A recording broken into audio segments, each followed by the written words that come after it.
मानोतान मानोतिया अबो सावता rain सनाम मजी मोड़े को परगाना को बाबा को सावता अगुआन को चिकी परसी हुलगरिया सावता दुलड़िया पठुआ मई बाबू आर गोगो बाबा बोया मिसी को हुल जोहार अबुआ संताड़ परसी रिया चिकी ऑलचिकी सिरजोन कातेन से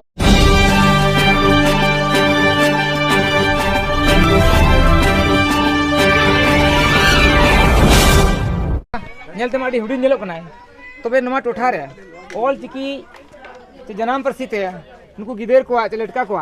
ओकाल का दुलर में अनु नेल दराय कना बोन दुनिया मोचा खन पढ़ाओ ओचोया बनो हेडबिल जहां करा खबर कागज जहां करा नवा रे चिल का पढ़ा कना इनखान बुझा आ जे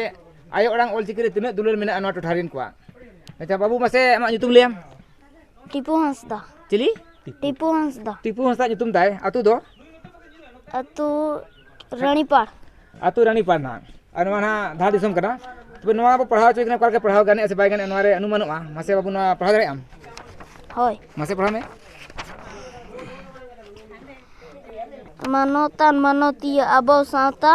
रेन सनाम मजी मोड़े को परगाना को बाबा को सावता अगुआन को चिकी परसी हुलगरिया सावता दुलड़िया पठुआ मई बाबू आर गोगो बाबा बोया मिसी को हुल जोहार अबुआ संताड़ परसी रिया चिकी ऑलचिकी सिरजोन कातेन सई शर्मा पुरवेना तेहेन हो चिकी परसी साहे रिया लाहांती तिनांग धबिज हुई अकाना गुरु गोमके हो डहार ते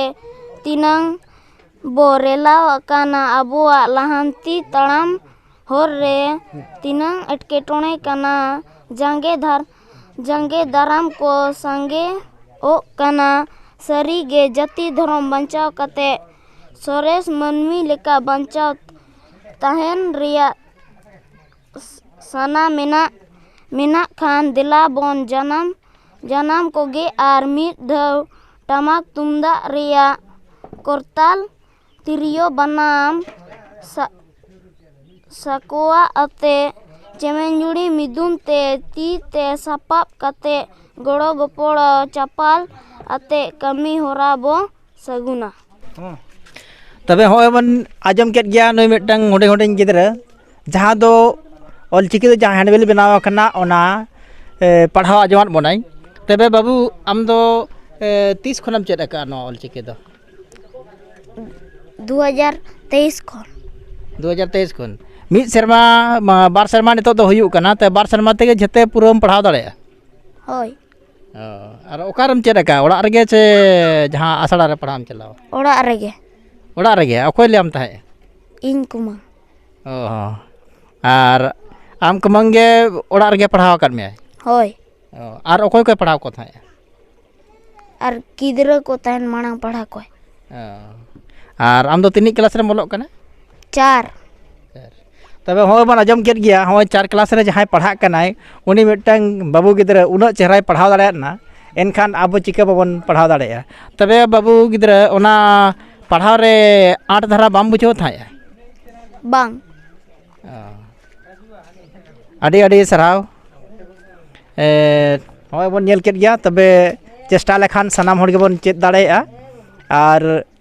मा निया को मेन कते गे आरो लाहा सदा चितरिंग दिखावा दिया पे मा तबे आरो सनाम को जोहार।